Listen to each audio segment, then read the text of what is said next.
శివుడెవరు అంటే నిత్యాయ అని పిలిచారు శంకరులు. నిత్యుడైనటువంటి వానికి నమస్కారం. నిత్యుడైన వాడు అంటే అనిత్యుడు కానివాడు. కాల సంబంధం ఉంటే నిత్యం అంటారు. శరీరములు ఉంటాయి లోకంలో, అనేక శరీరాలు. ఆ శరీరాలు ఎప్పుడూ ఉన్నాయా అని అడిగారు అనుకోండి, అవి ఎప్పుడూ ఉన్న శరీరాలు కావు. కాలమునందు ఒకప్పుడు ఉండి ఒకప్పుడు లేకుండా పోయేటటువంటిది ఏది ఉంటుందో అది అనిత్యము. అనిత్యమైనటువంటి వస్తువు అన్ని వేళలా ఉంటుంది అని చెప్పడం సంభవం కాదు. ఈ లోకంలో ఒక లక్షణం ఉంటుంది, ఎవరైనా సరే కొంతకాలమే ఉంటారు. ఇది ఎక్కడి నుంచి ఎక్కడి వరకు ఉంటుందంటే దేవతల దగ్గర నుంచి కూడా ఉంటుంది. అందుకే దేవతలకి త్రిదశులు అని పేరు. అంటే వాళ్ళు పుట్టినప్పుడు 25 ఏళ్ల వయస్సుతో పుడతారు.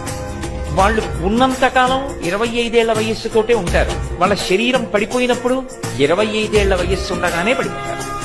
బ్రహ్మగారు ఆయనకో కాలమానం ఉంటుంది. ఆయన బ్రహ్మ మనకందరికీ కూడా ఓ సంవత్సరం అయితే ఆయనకి ఏదో కొద్ది కాలం ఉంటుంది. అటువంటి బ్రహ్మగారు కూడా కాలమునందు శరీరాన్ని విడిచిపెట్టేస్తారు. విడిచిపెట్టేస్తే బ్రహ్మస్థానంలోకి కొత్త బ్రహ్మ వస్తాడు. స్వామి హనుమ ఇప్పుడు కలియుగంలో గంధమాదన పర్వతం మీద ఉంటారు. గంధమాదన పర్వతం మీద ఉండేటటువంటి హనుమ వచ్చే యుగంలో భవిష్యత్తులో బ్రహ్మ అవుతారయ్యా.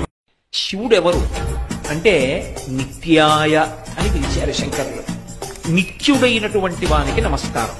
నిత్యుడైన వాడు అంటే అనిత్యుడు కానివాడు. కాల సంబంధం ఉంటే నిత్యం అంటారు. శరీరములు ఉంటాయి లోకంలో, అనేక శరీరాలు. ఆ శరీరాలు ఎప్పుడూ ఉన్నాయా అని అడిగారు అనుకోండి, అవి ఎప్పుడూ ఉన్న శరీరాలు కావు. కాలమునందు ఒకప్పుడు ఉండి ఒకప్పుడు లేకుండా పోయేటటువంటిది ఏది ఉంటుందో అది అనిత్యము. అనిత్యమైనటువంటి వస్తువు అన్ని వేళలా ఉంటుంది అని చెప్పడం సంభవం కాదు. ఈ లోకంలో ఒక లక్షణం ఉంటుంది, ఎవరైనా సరే కొంతకాలమే ఉంటారు. ఇది ఎక్కడి నుంచి ఎక్కడి వరకు ఉంటుందంటే దేవతల దగ్గర నుంచి కూడా ఉంటుంది. అందుకే దేవతలకి త్రిదశులు అని పేరు. అంటే వాళ్ళు పుట్టినప్పుడు 25 ఏళ్ల వయస్సుతో పుడతారు.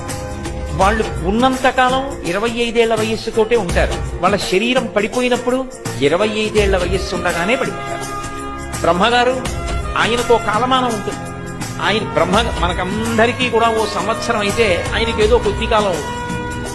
అటువంటి బ్రహ్మగారు కూడా కాలమునందు శరీరాన్ని విడిచిపెట్టేస్తారు.